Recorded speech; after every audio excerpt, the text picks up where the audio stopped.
আসসালামু আলাইকুম viewers, Adobe Animate এর আরো একটি নতুন টিউটোরিয়ালে আপনাদের সকলকে স্বাগতম।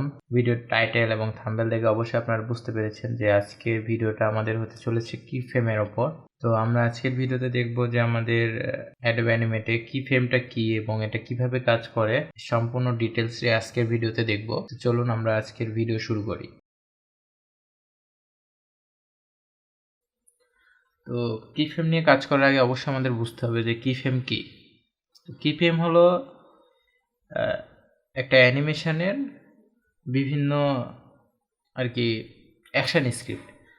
কারণ আমরা যখন একটা ক্যামেরা দিয়ে যখন একটা ভিডিও করে থাকি তখন সেটাতে কি হয় যে অনেকগুলা ফটো একসাথে জয়েন হয়ে সেই ফটোগুলা যখন একসাথে সচল হয় সেই ক্ষেত্রে আমাদের ওটা আমরা ভিডিও আকারে দেখতে পারি। তো কিফ্রেমের মাধ্যমে একই কাজ করে আমরা অ্যানিমেশনগুলো তৈরি করে থাকি। তো এখন হচ্ছে আমরা দেখব যে কিফ্রেমটা আসলে কি মূলত। তো এখানে আপনারা দেখতে পাচ্ছেন যে আমি 3 রকমের কিফ্রেম আঁকছি, ড্রয়িং করছি এই জায়গায়। তো প্রথমটা হলো আমাদের নর্মাল কিফ্রেম, তারপরটা আমাদের হচ্ছে ব্ল্যাঙ্ক কিফ্রেম এবং এরপরে হচ্ছে এটা হচ্ছে নর্মাল একটা ফ্রেম। তো যখন আমরা এখানে নর্মাল কিফ্রেমে থাকবো তখন হচ্ছে আমাদের এই জায়গাতে আমাদের যে ড্রয়িংটা রয়েছে অর্থাৎ অ্যানিমেশনের যে ড্রয়িংটা রয়েছে সেই ড্রয়িংটা এখানে আর কি ড্রয়িং করা থাকবে এবং এরপরে যখন ব্ল্যাঙ্ক কিফ্রেমে যাব আমরা তখন হচ্ছে আমরা একটা ব্ল্যাঙ্ক আকারে একটা কিফ্রেম নিব এবং পরবর্তীতে এখানে আমরা বিভিন্ন অ্যাকশন স্ক্রিপ্ট আমরা এর ভেতরে ইনক্লুড করতে পারবো। এবং এই জন্য আমাদের নর্মাল কিফ্রেমের জন্য আমরা কিবোর্ডে F6 প্রেস করলে সেটা আর কি নর্মালি আর কি তৈরি হয়ে যাবে এবং F7 প্রেস করলে আমাদের আর একটা ব্ল্যাঙ্ক কিফ্রেম তৈরি হয়ে যাবে। এবং এখানে আমরা আরেকটা ফ্রেম দেখতে পাচ্ছি যেটাকে আমরা F5 প্রেস করলে ফ্রেমটা তৈরি হবে এবং এই ফ্রেমটা যখন তৈরি হবে তখন আগের ফ্রেমে যে কিফ্রেমটা আমরা ইনক্লুড করেছিলাম তো একই ড্রয়িং আমাদের পয়েন্টটাতেও চলে আসবে। তো এগুলা আমরা যখন প্র্যাকটিক্যালি আর কি দেখব আর কি টিউটোরিয়ালের ভেতরে তখন আপনারা আরও সহজভাবে বুঝতে পারবেন। তো আমরা এখন ডাইরেক্টলি কিফ্রেমের কাজগুলো দেখে নিই। তো আপনারা এখানে দেখতে পাচ্ছেন যে আমি একটা ব্ল্যাঙ্ক নতুন প্রজেক্ট নিয়েছি এবং এই প্রজেক্টে আমাদের টাইম লাইনে প্রথম একটা লেয়ার রয়েছে এবং এখানে যে ফ্রেমগুলো আর কি এখানে ইনক্লুড হওয়ার কথা। তো এখানে আপনারা দেখতে পাচ্ছেন যে এখানে আমাদের আর কি যে এক্সাম্পল ছিল সেই এক্সাম্পলের মাঝখানে অর্থাৎ ব্ল্যাঙ্ক ফ্রেম। তো আমরা প্রথমে যখন একটা প্রজেক্ট নিই তখন আমাদের টাইম লাইনের লেয়ারের এই জায়গাতে একটা ব্ল্যাঙ্ক ফ্রেম তৈরি হয়ে থাকে। তো এই ব্ল্যাঙ্ক ফ্রেমের ভেতরে যখনই আমরা কোনো অ্যাকশন স্ক্রিপ্ট ইনক্লুড করব তখন এই ফ্রেমটা আমাদের নর্মাল ফ্রেমের মতো তৈরি হয়ে যাবে। তো এটা আমরা দেখি যে আমরা এখানে সাপোজ একটা ব্রাশ টুলস নিলাম, নেওয়ার পরে আমরা এখানে একটা ড্রয়িং করলাম।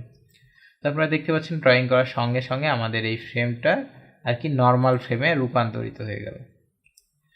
তো এবং এর পাশে দেখেন আর কোনো প্রকার ফ্রেম নেই। তো এগুলা আর কি সম্পূর্ণ ফাঁকা ফ্রেম, এগুলো আমাদের ইচ্ছা মতো আমরা ফ্রেমগুলোর লেন্থ নিতে পারবো।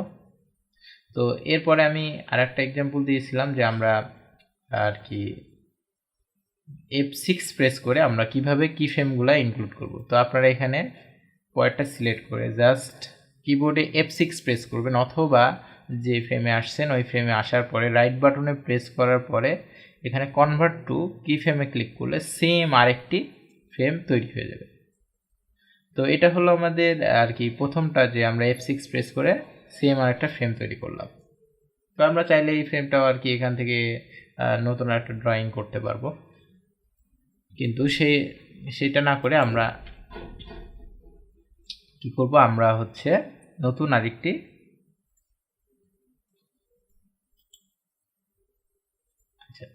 আমরা নতুন আরেকটা কিফ্রেম নেব যেটা হচ্ছে ব্ল্যাঙ্ক কিফ্রেম অর্থাৎ F7 প্রেস করব আমরা। তো F7 প্রেস করার সঙ্গে সঙ্গে এখানে আরেকটা ব্ল্যাঙ্ক ফ্রেম তৈরি হয়ে যাবে। তো ব্ল্যাঙ্ক ফ্রেম তৈরি হয়ে যাওয়ার সঙ্গে সঙ্গে আমরা এখানে আবারও ড্রয়িং করি। তো ড্রয়িং করার ক্ষেত্রে আমরা কিন্তু দেখতে পাচ্ছি না যে আমাদের আগে আর কি ড্রয়িং করা ছিল। তো এই জন্য আমরা এখানে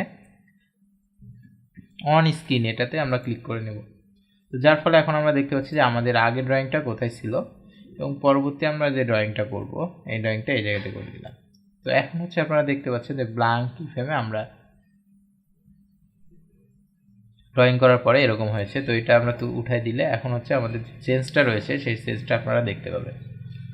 এবং আর আমাদের আরেকটা ছিল যে ফ্রেম, অর্থাৎ F5 প্রেস করলে আমাদের নতুন ফ্রেম তৈরি হবে। তো আপনারা এই জায়গাতে এসে F5 প্রেস করেন।